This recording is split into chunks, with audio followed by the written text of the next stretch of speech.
दोस्तों, उत्तराखंड लोक सेवा आयोग के जो फॉर्म है उसको भरने के लिए पूरी प्रोसेस कैसे करनी है अपने वो बता रहा हूँ। ठीक है, तो नाम लिखिएगा सबसे पहले अपना, फिर father name, mother name, date of birth. उसके बाद से आप अपनी कैटेगरी चूज़ कर लेंगे। उसके बाद फिजिकली हैंडीकैप्ड हैं तो यस नो क्लिक कर लीजिए, एक्स आर्मी मैन है वो देख लीजिए।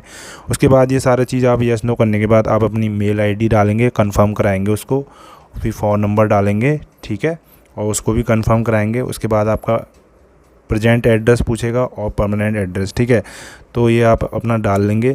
और इसी तरीके का जो सारा आप अगर ARO, RO, lower PCS, PCS जो भी फॉर्म आप भर रहे हैं तो आयोग की जो साइट है इसमें सारे फॉर्म का प्रोसेस एक ही जैसा है। ठीक है, तो सब में वही करना है अपन। ठीक है, तो ये आप करेंगे। उसके बाद जो है आप परमानेंट एड्रेस डालेंगे। ठीक है, और परमानेंट एड्रेस डाल दिया आपने। उसके बाद आपको कहाँ से आप ये फॉर्म भर रहे हैं, प्लेस ऑफ फिलिंग जो फॉर्म वो भरना है। ठीक है, तो इसी तरीके से सारा आप जो है फॉर्म डाल देंगे। उसके बाद आप अपना जो है PCS का फॉर्म भरने तो उसके लिए एक लॉगिन आईडी और वो आएगा। ठीक है, मेल आईडी आपकी, लॉगिन आईडी, वो यूज़र नेम रहेगा। और उसके बाद पासवर्ड आप उसका बना लेंगे, कंफर्म करेंगे। उसके बाद सिक्योरिटी की आप डालेंगे। ठीक है, तो वीडियो ज़रूर पसंद कीजिएगा, लाइक कीजिएगा, और कहीं पर डाउट है कमेंट ज़रूर कीजिएगा। उसके बाद कंटिन्यू करेंगे। कंटिन्यू करते हुए ये सारी डिटेल आपने दोबारा चेक कर लेनी है, कंफर्म कर लेना है। ठीक है, कोई चेंज करना है तो यहाँ पर आप चेंज कर सकते हैं। ठीक है, ये अभी रजिस्ट्रेशन हो रहा है आपका। ठीक है, तो अपने डेट ऑफ बर्थ, नेम वगैरह सब अच्छे से जाँच लीजिए, क्योंकि फिर बार करेक्शन के लिए दिक्कत आती है।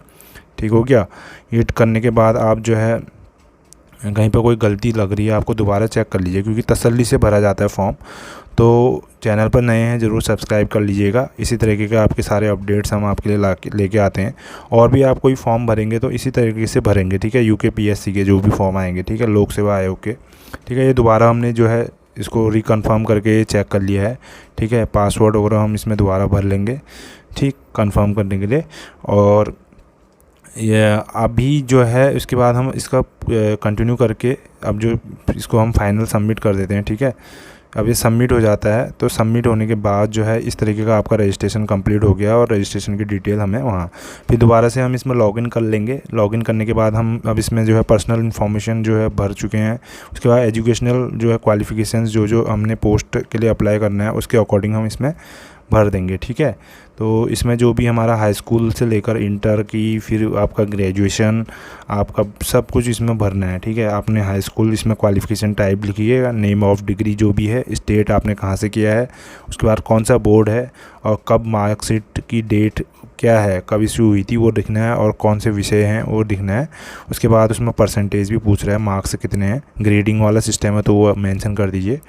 तो ठीक है, फिर उसके बाद नीचे से इसको ऐड करना है। ठीक है, उसी प्रकार से आप 12th का भी करेंगे, और सेम आप जो है आपका ग्रेजुएशन के लिए भी करेंगे। ठीक है, क्योंकि इसमें जो है आपको ग्रेजुएशन होना ज़रूरी है, तो ग्रेजुएशन तक की आपको डिटेल इसमें मांगी गई है। ठीक है, तो अगर इसके अलावा भी अगर आपने कोई डिप्लोमा वगैरह ले रखा है तो वो भी मेंशन कर दीजिए, क्योंकि कोई भी चीज़ छुपाना वो सही नहीं है। ठीक है, तो आयोग ने साफ लिख रखा है कि अगर हमें कभी पता चलता है कि आपका जो एक्स्ट्रा कोई क्वालिफ़िकेशन है और आप उसको छुपा रहे हैं तो वो आपका अभ्यर्थन जो है निरस्त हो सकता है। ठीक है, तो उससे बचने के लिए जो है आप ये इसमें ये कीजिएगा। ठीक है, उसके बाद जो है इसमें हम ये ऐड कर रहे हैं अपना जो है, जैसे मेरा डिप्लोमा है तो मैंने डिप्लोमा का ऐड कर लिया है। ठीक है, उसको हम ऐड कर लेंगे। उसके बाद हम अपना ये ग्रेजुएशन का भी डिटेल इसमें ऐड करेंगे। ठीक है, तो इस तरीके से ये फॉर्म आपका जो है आगे भरना है आपने। ठीक है, तो ये सेम प्रोसेस आपको, जैसे आप PCS का, अभी मैं PCS का भर रहा हूँ, लोअर वाला का भी मैंने भर लिया है, तो उसमें भी लगभग यही प्रोसेस था फॉर्म भरने का। ठीक है, तो ये सेम रहता है। ठीक है, उसके बाद जो है आप इसमें क्या कहते हैं, इसमें फिर अभी जो है मैं ग्रेजुएशन ऐड कर लूँगा। देखिए किस प्रकार से मैंने डिप्लोमा ऐड कर लिया, अब ग्रेजुएशन ऐड करूँगा।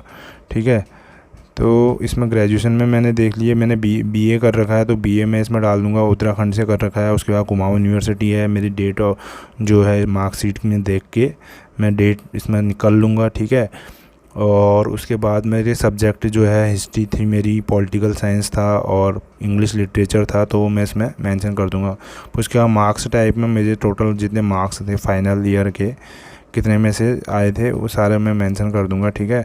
और उसके बाद उसको यहाँ ऐड कर देंगे, ठीक। ऐड करने के बाद यहाँ आपको शो हो जाएगा, ठीक। उसके बाद अगर आप मैंने पोस्ट ग्रेजुएशन भी कर रखी है तो पोस्ट ग्रेजुएशन भी मैं इसमें डाल दूँगा, ठीक है। तो इस प्रकार से ये आप देख सकते हैं इसमें, ठीक हो गया। ये मैंने एजुकेशन जो बेसिक जो है वो सारी डिटेल इसमें भर दी है, ठीक है।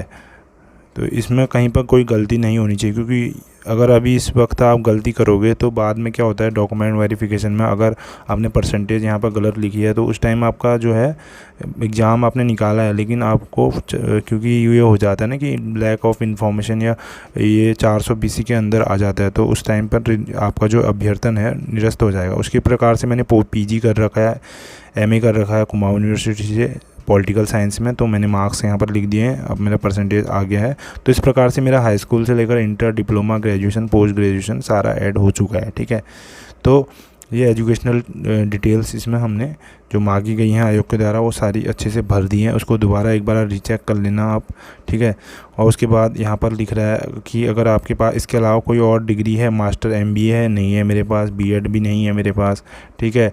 और ये स्क्रिप्ट राइटिंग, आर्टिकल राइटिंग में नहीं है मेरे पास। जो अगर है तो यस कीजिए, नहीं है तो नो कीजिए, ठीक है। स्पोर्ट्स में मैंने पार्टिसिपेट नहीं किया है, 5 ईयर एक्सपीरियंस नहीं है स्टैटिक्स का, ठीक है। ये सारी चीज़ें PhD की डिग्री नहीं है, ठीक है। और इसी प्रकार से आप कंप्यूटर का ये प्रोग्रामिंग अगर जानते हैं तो उसके लिए यस कर दीजिए, नहीं करते तो नो कर दीजिए। इसमें कोई ऐसा हो शर्मिंदगी वाली बात नहीं है भैया, जो आता है तो ठीक, नहीं आता तो नो, ठीक है। तो ये सारी इन्फॉर्मेशन सही से ही भरना है, ज़रूरी है, ठीक है। NCC का मेरा कोई भी सर्टिफिकेट नहीं है तो इसलिए नो नो नो हो जाएगा। अगर है तो आपको उसमें कुछ फ़ायदा मिल जाता है, ठीक है। और एम्प्लॉयड में मैं यस हूँ और मेरे फिजिकल और ये हाइट में मेरा तो सब ठीक है। मेरे पास वैसे हिल सर्टिफिकेट भी है लेकिन फिर भी मुझे कोई उसकी ज़रूरत नहीं है स्पेसिफिकली। उसके बाद एग्ज़ाम सेंटर आप डाल देंगे और NOC की जो डेट आपने अप्लाई कर रखी है वो भी डाल देंगे, ठीक है। एग्ज़ाम सेंटर 2 पूछ रहा है, आप एक हल्द्वानी डाल दीजिए, जैसे मेरा नज़दीक हल्द्वानी, जो भी आपका नज़दीक पड़ता है वो डाल दीजिए, ठीक है।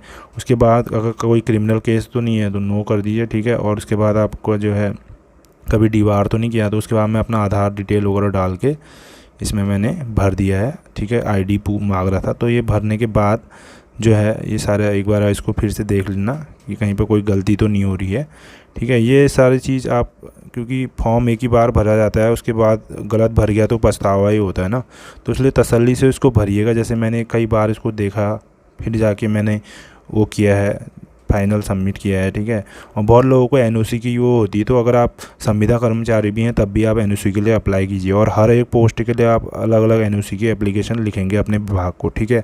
बहुत लोगों के कोई क्वेरी थी कि सर हम जैसे संविदा में हैं तो क्या हमें वो करना चाहिए, तो ऐसा कुछ नहीं होता। आपको कहीं भी अगर आप प्राइवेट जॉब में भी काम कर रहे हैं तब भी आपको कायदे से लीगली जो है आपको परमिशन लेनी चाहिए, ठीक है। तो इसलिए NOC के लिए आप अप्लाई कीजिए और कोई मना नहीं करता है, ऐसे मिल जाती है NOC, ठीक है।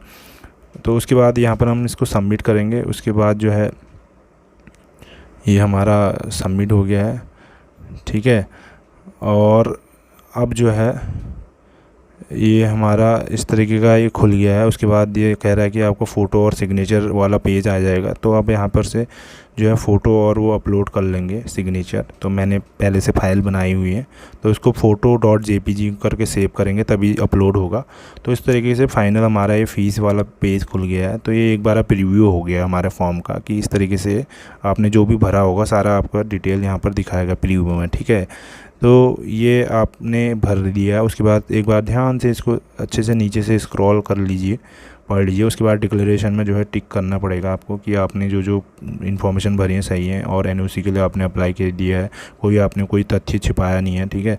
उसके बाद आप click here to make payment में क्लिक करेंगे तो आपको पेमेंट वाला जो पेज है उस पर रिडायरेक्ट होगा। तो पेमेंट का 150 है जनरल के लिए और 26.55 जो है प्रोसेसिंग फ़ीस है, ठीक है।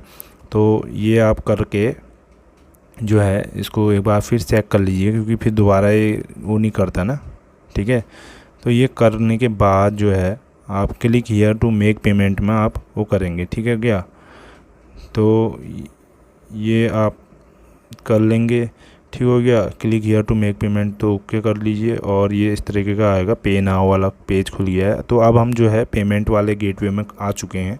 तो पेमेंट वाले जो गेटवे है यहाँ पर आपका जो है आपका नेट बैंकिंग है या डेबिट कार्ड है तो उससे पेमेंट कर लीजिएगा, ठीक है। उसके बाद आप सभी को आता होगा पेमेंट करना ऑनलाइन, तो ये कोड आता है तो उसको भर के आप इसको कंफर्म कर लीजिएगा, ठीक है। कंफर्म करने के बाद आपका जो है पेमेंट सक्सेसफुल हो जाएगा, इस तरीके का पेज आएगा। पेमेंट सक्सेसफुल होने के बाद जो है आपको रीडायरेक्ट किया जाएगा, तो आप इसको प्रिंट इसकी रसीद रख सकते हैं, ठीक है, रेफरेंस के लिए। उसके बाद ये पूरा फॉर्म जो है आपका जो है आप पूरा प्रिंट कर सकते हैं, ठीक है। ये आपको फ्यूचर रेफरेंस के लिए ज़रूरी होना चाहिए। पीडीएफ अगर प्रिंट नहीं कर रहे हो तो पीडीएफ तब भी इसका सेव कर लीजिए, जैसे मैंने अपने उसमें इसका पीडीएफ सेव कर लिया, पीडीएफ फाइल बना के, ठीक है। तो ये ज़रूरी होता है, ठीक है। पीडीएफ फाइल करके उसके बाद आप उसको खोल के देख लीजिए कि हाँ ये सेव हुई है कि नहीं हुई है करके, ठीक हो गया। तो ये फॉर्म मैंने भर के आपका मैंने पोस्ट मतलब जो है ये चेक कर लिया है। तो दोस्तों ये पूरी प्रक्रिया आप जो है जितने भी यूके पीएससी के जो फॉर्म आए हैं उसमें सारा प्रोसीजर ऐसी है। पहले आपका रजिस्ट्रेशन होगा, फिर आपका बेसिक जो डिटेल है एजुकेशनल डिटेल्स वो सारी मांगेगा, फिर आपके